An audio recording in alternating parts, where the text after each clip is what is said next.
E aqui nós temos a honra de contar com um time super competente de comentaristas políticos. O meu boa tarde ao Tássio Cruz, jornalista do portal Dia.com. Boa tarde, Eliezer. Boa tarde, Edna. Boa tarde ao amigo de casa. Boa tarde, Edna Maciel, a Leide Lilás.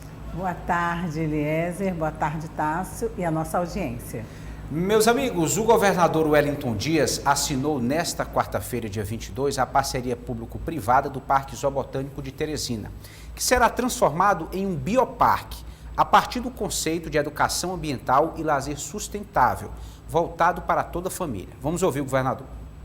Celebramos aqui uma parceria público-privada. Como o nome já diz, teremos a presença do poder público junto com o setor privado para que a gente tenha um melhor parque zoobotânico. Aqui eles trabalham a ideia do bioparque, uma ideia em que é um conceito novo em relação à forma com que se cuida dos animais, das aves. Ali a presença também de um cuidado especial voltado para a pesquisa, a integração do bioparque zoobotânico com outros que temos aqui dentro do estado, com o Rio Poti, com ali o Parque Poticabana, com a Floresta Fóssil, com essa região ali das cerâmicas do Rio Poti, o encontro das águas, a presença, portanto, de um instrumento de lazer, também de pesquisa e desenvolvimento nessa área animal de aves, para a academia, para as universidades. A nossa Secretaria do Meio Ambiente estará presente dentro do empreendimento, cuidando da sua parte. Vamos juntos agora trabalhar a segurança, trabalhar as condições de muita qualidade de vida. Eu acredito que não se pode ter uma expectativa para o curto prazo, mas ao longo prazo, aqui serão investidos nos próximos 6 anos 30 milhões de reais, de um total de 68 milhões durante o contrato, gerando emprego, gerando renda também, com atividades que combinam, não é, do ponto de vista ambiental com a natureza, não é, deste bioparque. Agora a gente vai fazer a vistoria junto com a concessionária e a Secretaria de Meio Ambiente, o levantamento do ativo, para que a gente tenha todo esse relatório, o registro da entrega para início de gestão. E, paralelo a isso, a concessionária vai fazendo também o plano de operação emergencial, já para começar fazendo intervenções. Quais intervenções? Nesse momento, a gente precisa melhorar a limpeza, organizar os recintos dos animais, precisa dar uma organizada para melhorar fluxo e segurança dentro do parque. São 6 anos de obra intensiva para transformar e requalificar efetivamente o Parque Zoobotânico. Bom, Edna, é importante esse investimento para o Parque Zoobotânico, né? Nós estamos tratando de vidas, né? Diversos animais, mamíferos, répteis, aves, enfim, uma diversidade que precisam ser preservados para o bem, né, de todos. Exato, ainda mais com essa nova visão, né, dos zoos, o cuidado com os animais, todo o tratamento, não existe mais aquela coisa de maus tratos, nem de você ter um animal só para ficar explorando e olhando a beleza do animal. Existe toda também na gestão das PPPs um novo conceito de gestão, né? Um conceito que envolve inclusive benefícios para as comunidades, benefícios para quem, no caso, vai frequentar o parque, para quem vai trabalhar. Enfim, é um investimento a longo prazo, mas um investimento certo, que pensa no social. O que me chama mais atenção nas políticas público-privadas que nós estamos vendo aí dando certo, né, como o exemplo da SEASA, temos agora investimento em aeroporto, enfim, com premiações internacionais, é essa visão do todo. Né? Não é um investimento pensando só naquele órgão ou naquela empresa, mas pensando na comunidade, todo mundo ganha, muito importante. E no caso do zoobotânico, ainda maior, né? Porque é uma nova gestão, uma gestão moderna, que nós vamos estar aprendendo também muito com essa gestão. Acho que, mais uma vez, a superintendente Viviane coloca o Piauí em destaque com mais esse trabalho e o governo de uma forma geral. Se não me falha a memória, Tássio, o Piauí já tem mais de 40 projetos aí de PPPs em diversas áreas e agora esse modelo de gestão será aplicado aos zoobotânicos. Você acredita que é mais eficiente, traz um resultado melhor para a sociedade? Eu acho que sim, Elias. É um modelo de gestão europeu, né, muito praticado em outros continentes, que chega ao Brasil, ao Piauí. Piauí sendo um dos pioneiros, são pontos em que o poder público não consegue operacionalizar de forma que traga receita, que traga lucro. Então eu acho que é fundamental, nós tivemos recentemente, por exemplo, a PPP da Transcerrados, importantíssima para o escoamento de grão ali da região sul do estado, e agora essa PPP do zoobotânico. Eu concordo com você quando você fala de bem-estar, né, principalmente dos animais. Nós vivemos uma era em que o bem-estar do animal é colocado em primeiro lugar, né? Ninguém mais suporta ver animais presos, a gente gosta de ver solto mesmo na natureza, só que o bioparque vai ser fundamental para aquele vetor leste da cidade, porque vai ser um espaço de convivência adaptado, moderno, né, que vai principalmente trazer integração à natureza para crianças, adolescentes, idosos, né? Então eu acho que vai ser um espaço muito importante para o vetor leste aqui da capital, que cresce muito, muitos condomínios próximos ali ao zoobotânico. Então eu acho fundamental e que esses 68 milhões sejam muito bem empregados para que a gente tenha um espaço de lazer e integração com a natureza aqui, que vai ser fundamental para aquela região.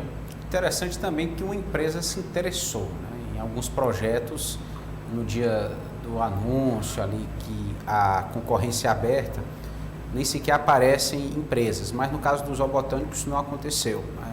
Se interessaram, são 68 milhões de reais em investimentos, e aqui tem uma informação importante, é que o projeto que vai ser aplicado é espelhado no Bosque do Jequitibás, uma das principais áreas verdes da região de Campinas, no estado de São Paulo. Então, uma referência nacional será aqui aplicada ao Piauí, né? Tomara que realmente dê certo, cumpra o seu objetivo de dar segurança e bem-estar aos animais e que seja um espaço mais atrativo, né? O Tássio lembrou de um ponto fundamental, precisa gerar lucro, não só despesa. A máquina estatal chega um momento que ela não suporta mais e aí a empresa especializada vem, operacionaliza, faz gerar receita, se paga, né, como se diz no popular, se paga e consegue preservar um equipamento que continua público. Essa é uma das principais diferenças em relação à privatização. O governo ele não está vendendo o equipamento, ele está apenas cedendo a gestão,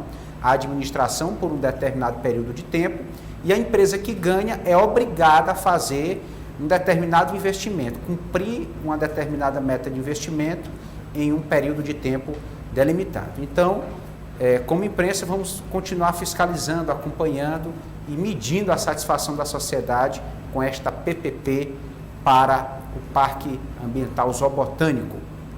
Bom, agora nós vamos falar aqui de algumas articulações políticas que estão interferindo, que estão tendo consequências aqui no estado do Piauí, na cidade de Teresina, porque a filha do ex-prefeito Firmino Filho, Bárbara Soares, se reuniu com o prefeito de Recife, João Campos, do PSB. O prefeito é filho do ex-governador de Pernambuco, Eduardo Campos. A médica Bárbara Soares será candidata a deputada estadual. Bárbara tentará defender o legado da família, já que a mãe, a deputada Luci Soares, do Progressistas, desistiu de concorrer à reeleição. Acredito que nós temos até uma fotografia da Bárbara com o prefeito João Campos, do PSB. Isso, exatamente. Dois jovens, filhos de políticos de renome, Edna Maciel. E aí parece que há um compartilhamento de experiências, informações e objetivos bem interessante. É muito importante para a Bárbara, a gente já vem falando aqui ao longo da semana, nas atividades dela em torno de tornar sua pré-campanha, vamos dizer assim, né, mais robusta, mais interessante, com mais projetos, e sempre colocamos aqui que não basta só a referência, só entre aspas, né, uma grande referência da família, que tanto o ex-prefeito Firmino Filho como a mãe, na política. Ela também tem que ter esse convívio, tem que trocar experiências, tem que saber muito da história, da política, do país, do Estado. E, na prática, isso só se faz dialogando com grandes líderes, principalmente. E também com uma referência jovem, né? Ela está numa outra fase, numa outra faixa, com outro perfil. Vem de uma história aí complicada, né? Creio eu, porque ela ainda não tem uma história na política. Tem uma referência, mas não tem uma história. A mãe também, a gente já colocou aqui, com todo respeito ao trabalho como deputada, mas também não tivemos assim uma bandeira forte, né? Um projeto forte definido. Então, creio que essa é a melhor estratégia mesmo, Eliezer, não sei se o Tarso concorda comigo. Essa troca na política é assim, se cresce agindo, trabalhando no campo com as comunidades, conhecendo o Estado ou a cidade, dependendo da intenção do político, como no caso dela, tem que fazer essa troca mesmo e tem que andar, não adianta, tem que andar e conquistar. Verdade. Então, Tássio, aí observamos 2 herdeiros políticos, né? João Campos e Bárbara Soares. Inclusive, os pais, né, o ex-governador Eduardo Campos e o ex-prefeito Firmino Filho, eram amigos, tinham afinidade, tinham um relacionamento bom, e até isso parece que os filhos herdaram, né? Aí, a gente de fora tem a impressão de realmente uma harmonia entre os dois, que pode se refletir em resultados políticos. É o que se espera, né, Eliezer? É importante que o amigo de casa e que a gente compreenda que, além de ser filhos de políticos, os dois também têm a sua história, né? O filho do Eduardo Campos já foi deputado federal, agora é prefeito de uma das maiores cidades do país e aos poucos vai se dissociando daquela imagem de filho do Eduardo Campos e começa a construir a sua história. A Bárbara ainda inicialmente, mas é preciso falar que nós estamos falando de uma médica, que nós estamos falando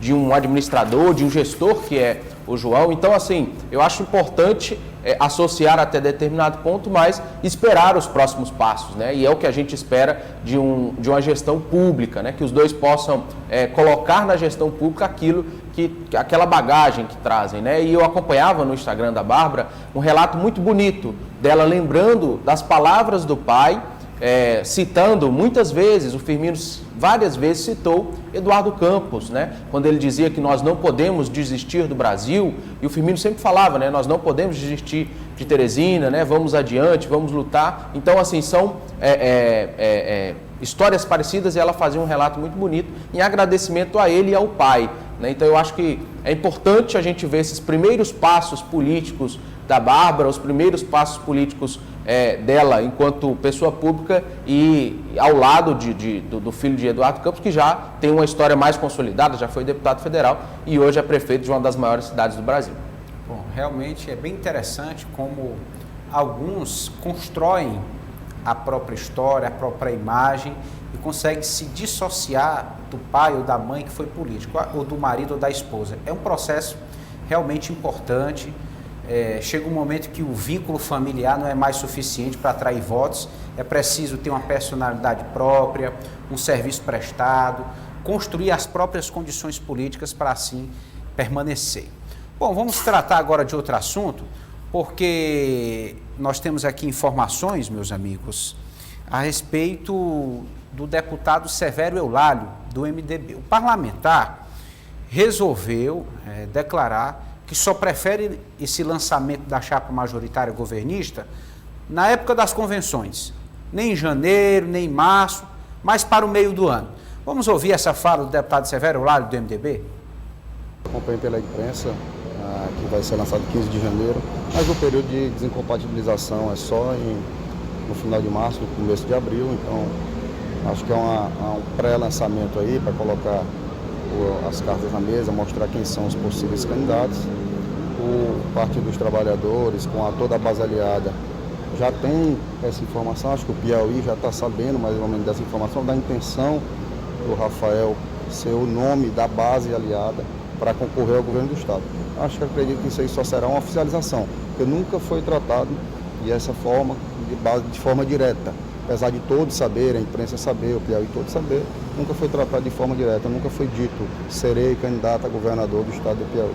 O nome do presidente, acredito que está bem consolidado, acredito que nós temos que continuar o nosso trabalho, tanto tratando da majoritária, como também fortalecendo a chapa proporcional, tanto para deputados estaduais como deputados federais.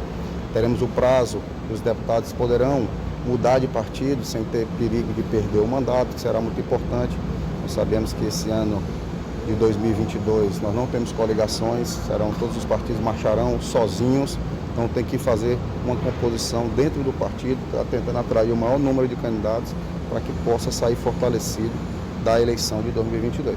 Não, acredito que o que é tratado, que foi sempre conversado, que o nome seria do nosso presidente, o deputado Temístocles. Mas a oficialização, assim como o Rafael, assim como o Temístocles, só será mesmo nas convenções partidárias, lá em julho e agosto. Nós temos muitas conversas em andamento, mas ainda tem muitas incógnitas, então está todo mundo ainda sondando, conversando, dialogando. Todos os partidos estão fazendo isso, não só o MDB, o PSD, PSB de bola, com a possibilidade da federação, o PL, que é o que, com a chegada lá do presidente Bolsonaro, nós do PL do Piauí, o PL do Piauí, que faz parte da base do governo, já anunciou, já mostrou o interesse de sair do partido para marchar junto com o governador do estado. Então, tem 3 parlamentares estaduais, tem 2 federais. Então, terá muito diálogo, muitas conversas para fazer daqui para o dia da desfiliação, do dia da mudança partidária e também no dia da convenção. Tássio, situação e oposição estão em campo.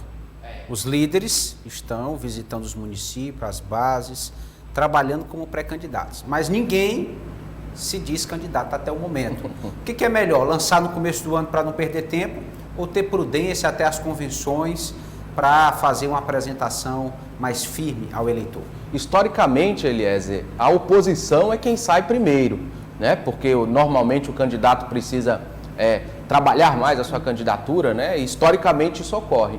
Mas o elemento interessante que o deputado Severo Eulálio fala, e faz sentido, né? Por exemplo, ele defende que essa decisão seja mantida, seja tomada em julho, agosto, durante as convenções, porque caso se decida em janeiro, o governo vai ter um estremecimento ali entre aliados, alguém vai ficar fora da chapa majoritária, possivelmente o PSD, e esse estremecimento pode favorecer a oposição, né? Então não se tem essa necessidade de decidir tão rapidamente, agora no início do ano, né, quem vai ser o candidato. E ele fala outro ponto interessante, o amigo telespectador acompanhou com a gente, é preciso o MDB estar atento à sua chapa proporcional, né, para que a gente já explicou aqui várias vezes, o partido não tenha dificuldades em manter a sua bancada hoje no Legislativo. Então, o MDB pensa, claro, em ocupar a vaga de vice, em indicar o deputado Temístocles para a vaga de vice, mas se preocupa em um segundo momento também, claro, com a sua chapa proporcional, que enfrenta ali, se não a estadual, não tanto, mas a federal enfrenta muitas dificuldades para montar uma chapa competitiva. E por isso o MDB preocupado. Mas eu acho que quanto mais tarde, quanto mais próximo da eleição o governador decidir e anunciar sua chapa, menos dificuldade ele vai ter em seu governo para acomodar, para conseguir lidar ali com os aliados que ficarem impreterivelmente insatisfeitos com a decisão. Bom, então, para você, Edna, qual seria o melhor momento para esses partidos se posicionarem, para os pré-candidatos confessarem, eu sou pré-candidato ao governo ou a cargo proporcional aqui no Piauí? Bom, veja bem, o desgaste, creio e concordo com o Tássio, que o desgaste vai ser maior se anteciparmos datas, né? Ontem já colocamos a opinião do deputado João de Deus, no caso do Partido dos Trabalhadores, né? Do pré-candidato Rafael, que estava lá a discussão se lançava o nome oficialmente logo, né? Ou se deixa mais para perto, então, ou nas convenções, se é em janeiro, enfim, uns acham que sim, outros acham que não. Eu, sinceramente, não só no caso dele, como do MDB, creio que quanto mais perto também, né, menor o desgaste e menor a chance de você levar bordoadas, né? Críticas, insatisfações, fake news, enfim. Se a estratégia fosse melhor lançar antes, acho que já veríamos isso ao longo do tempo, né? E todo mundo já sabe, nós já sabemos, o nosso telespectador já sabe quem são os pré-candidatos ou já os pré-candidatos. O nome só não foi oficializado, porque ainda não é tempo. Mas as discussões de rodas de conversas, de comentários, elas são um ponto que tem que ser dado. A gente já sabe que vai ter, nós vamos discutir, vamos falar dos nomes, a população também, mas se oficializar o nome, aí sim os outros partidos que são coligados ou que apoiam, os apoiadores que podem ficar de fora, que podem perder cargos, os prejuízos serão apontados. Para resumir, os holofotes mais cedo, eles são piores. Nesse caso da política, nesse caso das pré-candidaturas, ao meu ver. Então, se quiser deixar mesmo para o momento certo das convenções, mais lá para frente, não existem as datas? Sim, né? tem um Existem as datas oficiais, né, colegas?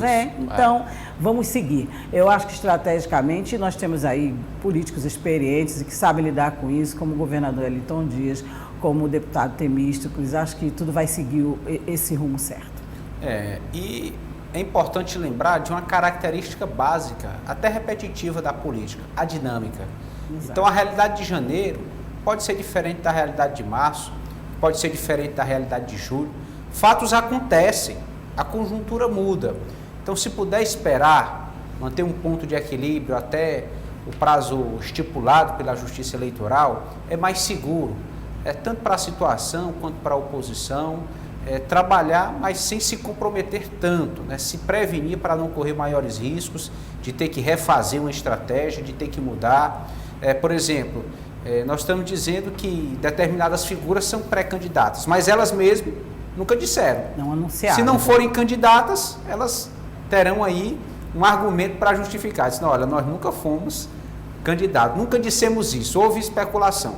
Enfim, é preciso respeitar a política, a sua dinâmica, tudo que envolve aí esse processo pré-eleitoral.